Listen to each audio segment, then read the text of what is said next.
오늘은 요한복음 8장 32절 진리를 알지니라고 하는 제목입니다. 우리 한 목소리로 같이 봉독하도록 하겠습니다.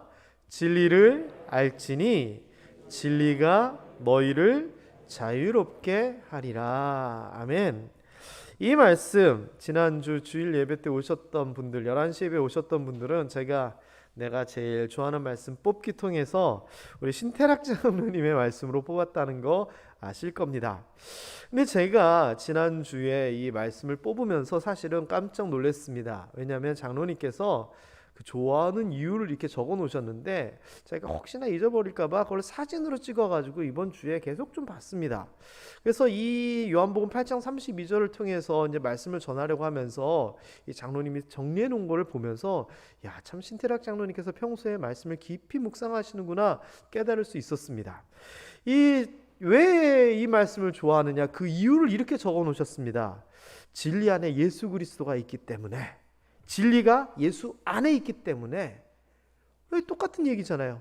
그런데 이 말이 너무나 좋으시다는 겁니다. 그러면서 그거 관련돼서 네 가지를 또 밑에 적어 놓으셨습니다. 그래서 저는요, 이 네 가지를 적어 놓으신 거를 보고 장로님이 어떤 책이나 어떤 설교집이나 또는 주석책에서 보고 이렇게 적으셨나 여쭤봤더니, 2부 예배 오셔서 제가 여쭤봤더니 평소 때 생각하시던 거를 적어 놓으셨다는 거예요. 진리가 예수 안에 있다라고 하면서 진리에 대해서 나름대로 정리를 해 놓으셨는데, 첫 번째는 이 진리가 질서와 조화를 이루기 때문에 자기는 참 좋다라고 하셨고, 두 번째는 이 진리라는 것이 믿음과 신앙의 바른 길, 정도다 이렇게 얘기를 하셨고, 영원하고 거짓이 없고 의의 사람, 믿음의 사람에게 최후 승자가 되게 한다, 이렇게 정리를 해놓으신 거예요. 그래서 제가 이 말씀을 이렇게 적어놓으신 걸 보고 주중에 정말 감동을 받았습니다. 그래서 오늘 설교를 이것을 가지고 전하려고 하는데 이 네 가지로 하렸더니 양이 너무나 많아요. 그래서 일단은 진리는 예수 안에 있다라고 하는 이것을 시작으로 해서 말씀을 전하려고 합니다. 아이고, 신장로님 말씀을 하네, 부러워하지 마시고 나가실 때 아무 종이도 좋고 나눠드린 종이도 좋습니다. 적어서 뒤에 있는 상자에다가 넣으세요. 그러면은 또 뽑혀서 다음 주 말씀으로 전할지 모르겠습니다. 자, 일단 진리가 무엇이냐, 저는 이게 제일 중요하다라고 생각합니다. 진리가 우리를 자유롭게 한다 그랬습니다. 이 진리는 뭘까요? 이 진리에 대해서요, 탐구하는 학문이 있습니다. 그게 바로 철학입니다. 철학적으로 또는 어떤 논리적으로 진리가 뭔가라고 했을 때 이 진리는 옳은 것, 바른 것, 맞는 것, 이런 게 진리예요. 그런데 이걸 다 진리라고 사실은 하지 않습니다. 조금 더 구체적으로 얘기를 하면 보편적이다라고 하는 표현이 나와요. 이 말은 뭐냐? 진리를 듣고 모든 사람들이 다 그래 끄떡끄떡 해야 된다는 겁니다. 그리고 절대적이다라고 하는 표현을 씁니다. 이 절대적이라고 하는 표현은요, 이렇게 진리라고 얘기했는데 누가 이렇게 얘기하면 그래 하면서 바꾸고 또는 변화되고 이러면 진리가 아니라는 겁니다. 그리고 영원토록 참이다라고 얘기한 이 말은 지금은 진리가 맞는데 세월이 지나면 바뀌는 거, 이것도 역시 진리가 아니라는 거죠. 그리고 어떤 중대한 의미를 담고 있어야 진리다라고 하는 겁니다. 예를 들면은요, 여자가 나는 남자다 그러면은 아니기 때문에 진리가 아니에요. 1번에 따라서 아니다라고 얘기할 수 있습니다. 그런데 남자가 나는 남자다 그러면 이게 진리인가요, 아닌가요? 진리인 것 같죠? 아닙니다.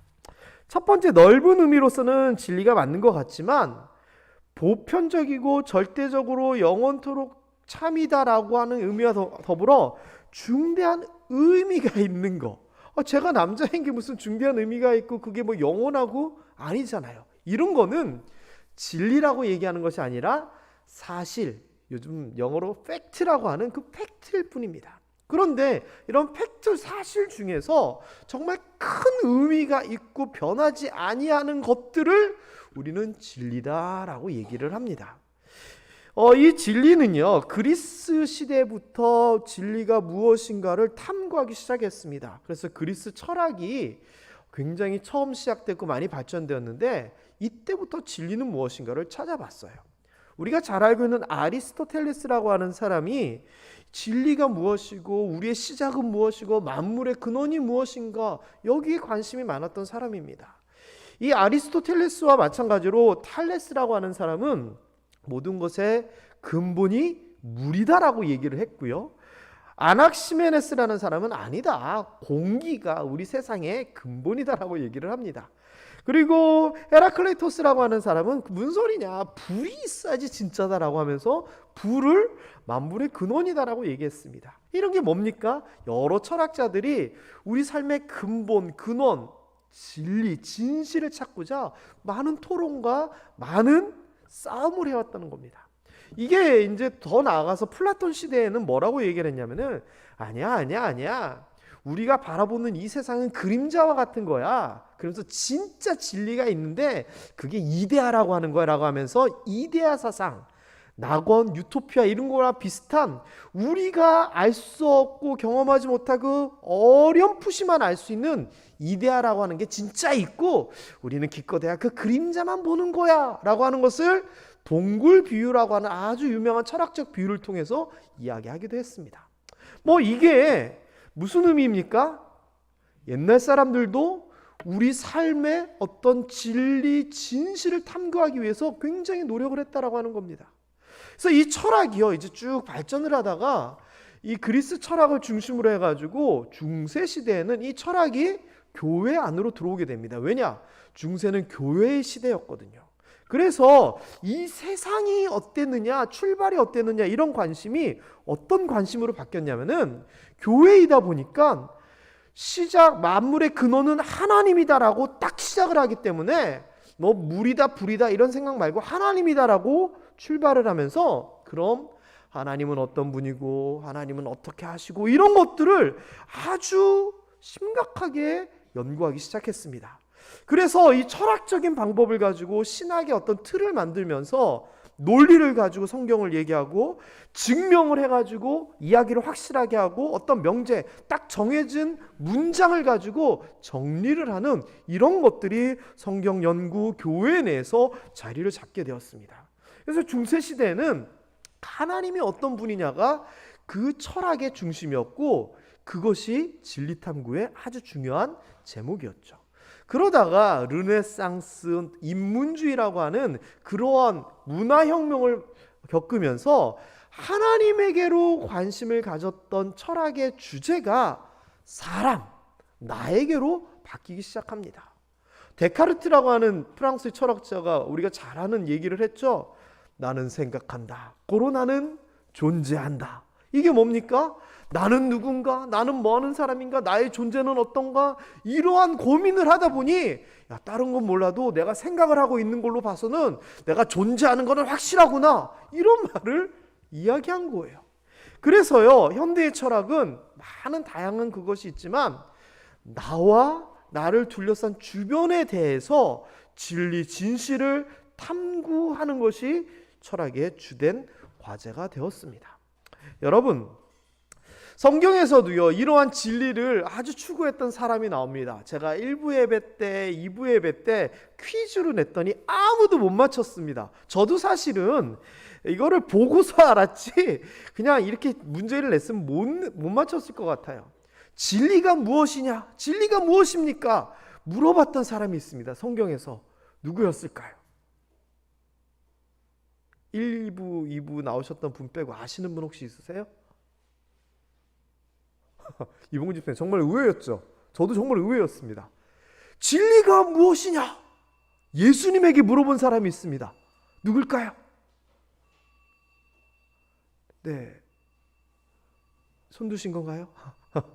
누구냐면은 빌라도 총독입니다. 예수님이 잡혀서 빌라도에게 신문을 받고 그럴 때 예수님이 진리에 대한 얘기, 자신에 대한 이야기를 막 했더니 이 빌라도가 진리가 뭐냐라고 예수님에게 묻는 장면이 요한복음 18장에 나옵니다. 이것은요, 빌라도 같은 사람도 진리에 대한 궁금증을 가지고 있었다라고 하는 인간의 아주 보편적인 모습이 드러나 있는 것 같습니다. 여러분, 성경에서는 진리를 뭐라고 얘기할까요? 철학적으로, 시대적으로 성경에서는 도대체 진리를 뭐라고 얘기할까요? 우리가 분명히 알아야 됩니다. 이 진리라고 하는 표현이요, 알레데이아라고 하는 그 헬라어를 썼거든요. 근데 두 가지 의미가 있는데 아주 둘 다 중요합니다. 하나는 객관적인 진리, 사실을 얘기합니다. 그리고 두 번째는요, 그냥 객관적인 진리, 남이 말하는, 선생님이 말하는, 철학자가 말하는 그 진리 말고 그것을 내가 주관적으로 스스로 경험해가지고 그렇구나라고 깨달은, 내가 깨달은 진리를 알레데이아라고 얘기를 합니다. 그래서 여기서 진리를 알지니라고 얘기했을 때 이 진리는 그저 이론적인 철학자에 얘기하는 고고한 이런 진리가 아니라 내가 깨달은 진리를 얘기하는 겁니다. 게다가요, 알지니라고 하는 이 표현, 알게 되는데 라고 하는 이런 말은요, 기노스코라고 하는 말을 쓰는데 이게 히브리어로는, 원래 헬라어로는 기노스코고 히브리어로는 야다라고 하는 단어를 사용하는데요, 이 말의 뜻은 그냥 알고 배우다 이런 게 아니라 경험을 해봐서 아는 겁니다. 그래서 이게 남녀 관계를 통해서 이렇게 설명을 하는데, 저기는 저 여자를 내가 그냥 아는 것이 아니라 결혼을 해서 같이 살아봐서 알다라고 얘기할 때 야다, 기노스코를 사용합니다. 그래서요, 진리를 알지니라고 얘기하면서 진리를 알게 된다라고 하는 이 알게 됨은, 이 앞에서 진리라고 하는 표현 자체도 경험에 대한 이야기고, 이 알지니도 경험에 대한 이야기인 걸로 봐서 진리를 알지니는 경험적인 지식의 체득을 얘기를 하는 거죠. 그래서 여러분, 진리는요, 멀리 있고 고고한 게 아니라 성경에서 말하는 진리는 우리가 체험해서 알 수 있는 거다라고 하는 것을 이 단어를 통해서 우리가 살펴볼 수 있습니다. 자, 그래서요, 우리가 진리를 알지니라고 했을 때 진리를 아십시오라고 하는 거는 객관적인 그 진리, 성경책에 있는 진리, 이런 진리를 나의 것으로 만드는 것을 의미합니다. 자, 그리고 이 진리는 사실 딱 그냥 결론적으로 얘기하면 다른 게 아니라 예수 안에 있습니다. 이 표현은 신태락 장로님이 정리해 놓은 그 내용인데 틀린 거 하나도 없고 100% 맞는 얘기입니다. 더 이상의 표현은 없습니다. 예수 안에 있는 거고 예수 그리스도 자체가 진리인 겁니다. 요한복음 14장 6절에 예수께서 가라사대 내가 곧 길이고 진리고 생명이다라고 얘기합니다. 길, 어느 길이 참 길이냐, 일로 가야 맞느냐, 저쪽으로 맞느냐라고 했을 때 바른 길을 얘기합니다. 이야기가 옳으냐, 저 이야기가 옳으냐라고 얘기했을 때 이 이야기가 옳다라고 하는 그 진리를 얘기합니다. 생명과 죽음 중에서 어느 것이냐, 생명을 얘기하는 것이죠. 그래서요, 우리는 제가 다른 설명을 안 드리더라도 진리가 뭐냐라고 얘기했을 때 다른 게 아닙니다. 예수 그리스도가 진리입니다. 이것을 알고 시작하면 되는 겁니다. 자, 예수 그리스도가 왜 진리이냐? 일단은 모든 것의 근원이기 때문입니다. 태초에 말씀이 계시니라. 이 말씀이 하나님과 함께 하셨으니, 이 말씀으로 이 세상을 지은 예수 그리스도에 대한 이야기를 하면서 태초 이전부터 예수 그리스도는 이미 계신 분이다라고 이야기를 합니다. 그래서 우리가 봤던 이 요한복음 8장의 뒷부분에 보면은, 본문 뒷부분에 보면은 예수님께서 뭐라고 얘기하시냐면은 내가 아브라함 이전부터 있었다라고 하는 이야기를 하십니다. 사람들은 이해할 수 없습니다. 그러나 우리가 진리를 다 이해할 수 없습니다. 당연하죠. 왜? 하나님 수준의 진리를 인간이 이해하면 하나님이나 인간이나 수준이 똑같아지는 거죠. 그리고요, 이 진리, 예수 그리스도는 영원합니다. 알파와 오메가고 태초부터 계셨고 끝날까지 영원히 함께 하시는 분입니다. 그리고 이 예수 그리스도는 참 의의 대명사이다시피 하지 않습니까? 게다가 이 예수 그리스도를 통하여 우리의 문제들이 해답을 얻습니다. 죽음이라고 하는 그 문제가 해결되고요, 이 삶의 여러 가지 필요한 것들, 이런 것들에 대한 역시 해답이 됩니다. 다시 얘기하면 예수 그리스도는 근원, 시간, 어떤 의미, 그리고 현실, 이런 모든 면에 있어서 진리다라고 하는 겁니다. 그리고요, 이러한 진리를 그럼 제대로 알기 위해서는 어떻게 해야 되느냐? 우리가 봤던 요한복음 8장 32절 앞에 나오는 31절부터 사실은 시작됩니다. 진리를 알지니 진리가 너희를 자유롭게 하리라 라고 하는 얘기는 반쪽입니다. 그 앞에 있는 부분부터 읽어야지 제대로 그 의미를 알 수 있는데, 그러므로 예수께서 자기를 믿은 유대인들에게 이르시다면서 너희가부터가 시작입니다. 그래서 이 진리에 대한 이야기를 명확하게 하려면 앞에서부터 봐야 되는데, 그 처음이 뭐냐? 내 말에 거하면이라고 하는 단어입니다. 예수 그리스도의 말씀에 거하고 머무르고 계속해서 있어라. 위치적인 이야기입니다. 참 제가 이번에 이 기초에 대한 이야기, 말씀에 대한 이야기를 하면서 베드로에 대한 이야기, 뭐 주 안에서 이런 표현을 쓰면서 위치에 대한 이야기가 참 많이 나옵니다. 주의 말씀에 의지하여라고 하는 그 의지라고 하는 표현이 뭐였죠? 말씀 위에 서서라고 하는 위에라고 하는 의미였습니다. 에피, 예수 그리스도 안에, 예수 그리스도를 통하여, 그리고 주 안에서, 다 위치에 대한 이야기입니다. 그런데 여기에서도 동일하게 위치에 대한 이야기로 설명을 합니다. 우리의 삶이 어떻게 되느냐? 예수 그리스도 안에 있으라는 겁니다. 그 안에 거하라는 겁니다. 이 표현을 어떤 주석서에서 보니까 이렇게 설명을 하더라고요. 내 말에 거한다는 게 무슨 의미냐? 두 가지로 얘기합니다. 하나는 경청하는 것, 듣는 것. 두 번째는 순종, 따르는 것을 얘기합니다. 그래서 내 말에 거하라라고 하는 것은 예수 그리스도의 말씀을 듣고 그렇게 따르는 삶을 얘기합니다. 자, 그렇게 될 때 어떻게 되느냐? 내 제자가 된다라고 얘기합니다. 그런데요, 우리가 예수 그리스도의 제자가 된다 그러면은 사실 마음이 좀 부담이 됩니다. 왜요? 뭐 사도 바울, 베드로, 뭐 헌신 다 내려놓고 뭐 신앙적인 어떤 경지 이런 걸 생각하는데요. 그렇기 때문에 예수 그리스도의 제자이십니까? 그러면 제자가 되고 싶은데 제가 조금 모자라고 부족해서, 이런 느낌으로 우리가 받아들여지게 됩니다. 그런데 아닙니다. 제자라고 하는 사람은요, 완벽한 사람이 아닙니다. 선생과 똑같은 사람이 제자가 아니라 선생처럼 되려고 배우는 사람. 그렇기 때문에 실수도 많고 모자라지만 선생처럼 되려고 하는 사람입니다. 그래서요, 예수 그리스도의 말씀을 듣고 따르려고 하는 사람은 그 삶이 배워가는 삶이다라고 하는 겁니다. 완성의 삶이 아니고. 자, 이렇게 될 때 예수님의 말씀을 듣고 그 말씀대로 살려고 노력할 때 무슨 일이 생기느냐? 예수 그리스도의 그 말씀, 그 진리가 저 멀리 있는 말씀이 아니라 내가 경험되고 이해되는 나의 말씀, 나의 진리가 된다는 겁니다. 그래서 내가 우와, 이거 옛날에 몰랐는데 이거 진짜 그러네 라고 하면서 경험해서 알게 된다는 겁니다. 여러분, 진리를 안다는 것은요, 어려운 게 아닙니다. 복잡한 게 아닙니다. 대단한 게 아닙니다. 예수님의 말씀을 듣고 따르는 그 삶을 통하여 하나님께서 우리에게 깨닫게 해주시는 하나님의 은혜입니다. 여러분, 지식적 암과 경험을 통해서 아는 것은 정말 차이가 많습니다.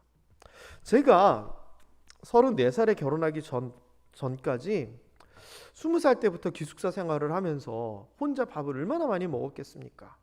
저희 집사람이 아마 저랑 결혼한 이유 중에 하나는 제가 불쌍하게 맨날 비엔나 소세지나 사서 먹고 참치 캔이나 따서 먹고, 이런 제가 불쌍해서 저를 구제해주기 위해서 결혼을 해주지 않았을까, 이것도 어느 정도 있지 않았을까, 그런 생각도 해봅니다. 그런데 제가 자주 해먹었던 게 뭐냐? 볶음밥입니다. 볶음밥. 그래서 저는 나름대로 볶음밥을 잘한다라고 생각을 합니다. 그래서 어디 MT를 가든지 수련회를 가면 내가 볶음밥 해줄게 이러면서 막 이렇게 하기도 합니다. 그런데 작년인가 재작년에 보니까 아주 유명한 이연복 씨라고 하는 중국 음식 잘하는 셰프, 요리사가 중국식 볶음밥을 하는 법을 알려준다는 겁니다. 그래서 제가 나는 볶음밥을 열심히 잘해왔기 때문에 어떻게 하나 봤더니 맨 처음에 파를 가지고 기름에다 덜덜덜 대서 파기름을 만들어서 해야 된다는 거예요. 제가 그거 보고 그 정도는 나도 알지. 왜냐면 저도 그렇게 해 먹을 수 있거든요. 그러면서 막 하는데 뭐 그냥 제가 다 알만한, 제가 하던 그런 걸로 얘기를 이렇게 하시는 거예요. 그런데 마지막에 너무나 신기한 얘기를 하는 거예요. 무슨 얘기냐면은 후라이팬이 이렇게 있으면은 이렇게 조금 이렇게 남겨놓고 밥을 다 이렇게 모으래요. 그리고 여기에다가 뭐를 넣으래요. 뭐를 넣으라 그랬냐면은 물 반 컵을 넣으라는 거예요. 볶음밥 기름으로 다 볶아가지고 다 해가지고 해놓고서는 물을 부으라는 겁니다. 그래서 제가 저게 뭐야? 그랬더니 물을 부으면 이 물이 이렇게 뜨거운 후라이팬에서 김이 확 나면서 또 뭐 밥에 스며들어서 더 맛있게 된다는 겁니다. 제가 그 말을 믿었을까요? 안 믿었을까요? 믿어야죠. 유명한 요리사인데. 머릿속으로 생각을 하는 겁니다. 그래, 물이 들어가면 좀 더 좋아지고 촉촉해지고 맛있겠지. 근데 이걸로 끝나면 되나요? 아닙니다. 그래서 제가 저희 집사람한테 내가 한번 해볼게 하면서 볶음밥을 제가 해보는데 진짜 물을 착 붓고 이렇게 해가지고 하니까 볶음밥이 그 유명한 그 호텔 볶음밥처럼 부실부실하면서 하여튼 그렇게 너무너무 맛있게 되는 거예요. 여러분, 누군가가 이건 이렇게 됩니다 라고 아무리 말해줘도요, 해보고 경험하지 않으면 이거구나 알 수가 없습니다. 이연복 씨가, 백종원 씨가, 뭐 누가 이렇게 하면 맛있습니다. 텔레비만 본다고 해서 그 경험이 되나요? 내게 안 되는 겁니다. 해봐야지 이거구나 아는 것처럼 우리가 하나님의 말씀에 대하여, 예수 그리스도의 말씀에 대하여 따르고 순종하고 배워나가는 것을 해보면 이야, 이게 진짜구나 경험적으로 알게 된다는 겁니다. 우리 모함의 성도 여러분, 하나님의 말씀을 따르는 삶, 제자되는 그 삶을 통하여 하나님의 말씀이 진리이고 그 말씀이 정말 그렇구나라고 하는 것을 여러분께서 경험적으로 알 수 있게 되기를 주님의 이름으로 축원합니다. 그렇지 아니하고 말씀을 신경 안 쓰고 그냥 뭐 이렇게 그냥 내 하고 싶은 대로 살면 하나님 진리 경험할 수 없습니다. 그리고 이렇게 됐을 때 이야, 말씀이 진짜구나, 이야, 하나님이 정말 계시구나라고 하는 것을 내가 깨닫게 될 때 우리에게 어떤 은혜가 있게 되느냐? 자유로움이 생긴다는 겁니다. 엘류데오라고 하는 단어를 썼더라고요. 이거는요, 내가 뭔가를 막 갚아야 되고 책임져야 되고 막 이래야 되는데 그게 면제된다는 겁니다. 내가 묶여있는데 해방된다는 겁니다. 내가 죄 문제를 해결할 수 없었는데 이 죄에서 법적으로 자유롭게 된다는 겁니다. 이 말은 뭐냐?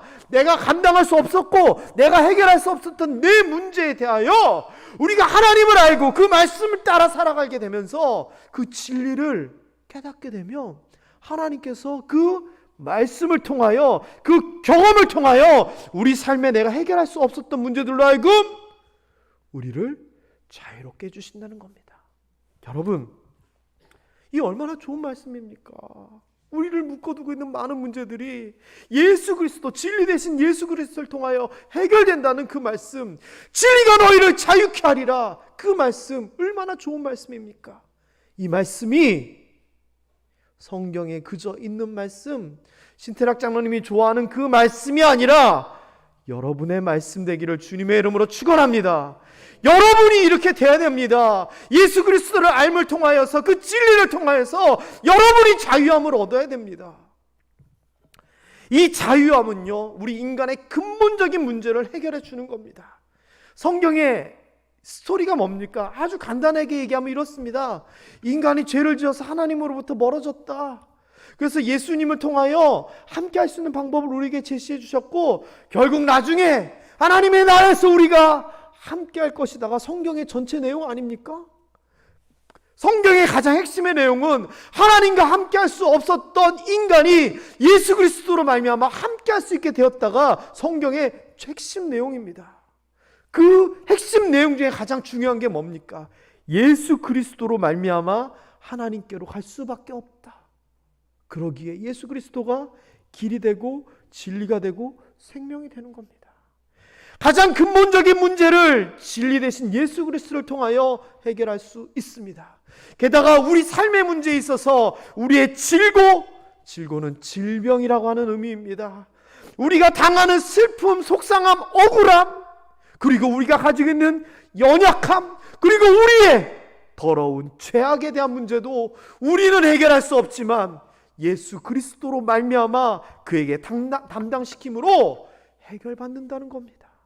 게다가 우리가 간구하고 소망하고 간절히 바라는 것들을 예수 이름으로 구할 때 우리가 받게 된다라고 얘기합니다. 여러분, 뭐에 대해서 우리가 자유함을 얻게 되나요? 인간이 가지고 있었던 본질적인 문제에서 자유함을 얻게 됩니다. 내가 해결할 수 없었던 슬픔, 질병에 대한 문제에서 자유함을 얻게 됩니다. 내가 소망을 하고 내가 얻었으면 좋겠다라고 하는 나의 갈급함에서부터 우리는 자유함을 얻게 되는 겁니다. 어떻게 할 때? 주의 말씀 안에 거하고 주의 제자다운 삶을 살 때 그 진리가 경험되게 되고 그것을 통하여 우리는 이 모든 것을 자유로움을 누리게 된다는 겁니다. 우리 사랑하는 모함의 성도 여러분, 이런 진리 되신 예수 그리스도를 알고 계십니까? 경험하고 계십니까? 이런 자유함을 누리기를 소망하고 계십니까? 그런 여러분 되시기를 주님의 이름으로 축원합니다. 때로는 무지한 사람들도 있었습니다. 요한복음 8장 58절 59절에 보면 예수님께서 이런저런 얘기를 하면서 비밀스러운 얘기, 그들은 이해할 수 없는 그런 얘기를 막 하십니다. 아브라함이 나기 전부터 내가 있었느니라 그랬더니 그 진리를 깨닫지 못한 사람들은 뭘 했는 줄 아십니까? 돌을 들어 예수 그리스도를 치려고 했습니다. 여러분은 진리를 아는 사람입니까? 무지한 사람입니까? 저는 여러분들이 다 진리를 경험적으로 아는 기노스코의 사람인 줄 믿습니다. 여러분, 그렇기 때문에요, 너희가 내 말에 거하면 참으로 내 제자가 되고 진리를 알지니 진리가 너희를 자유롭게 하리라. 이 말씀, 오늘 제가 설교한 풀어서 내용대로 얘기하면 우리가 예수 그리스도의 말씀을 듣고 순종하며 제자되는 삶을 배워나가면 그것을 통하여 우리가 경험적으로 진리 예수 그리스도를 알게 될 것이고 그것을 통하여 우리의 본질적인 문제, 현실의 문제, 내적인 문제까지도 자유로워질 것이다 라고 하는 이 말씀을 여러분이 여러분의 말씀으로 누리실 수 있게 되기를 주님의 이름으로 축원합니다. 여러분에게 어떤 문제가 있습니까? 예수 그리스도의 말씀을 통하여 자유함을 얻으시기를 주님의 이름으로 축원합니다. 아니, 예수 그리스도 믿고 그 말씀 따르면 이 문제가 어떻게 해결되냐고요? 아니요! 그건 우리의 생각입니다. 그러나 진리, 하나님의 말씀은 분명히 그렇게 얘기하고 있습니다. 이것을 여러분들이 경험으로써 누림으로써 깨달아서 진정한 자유함을 얻었으면 좋겠습니다. 기도하겠습니다. 하나님 아버지,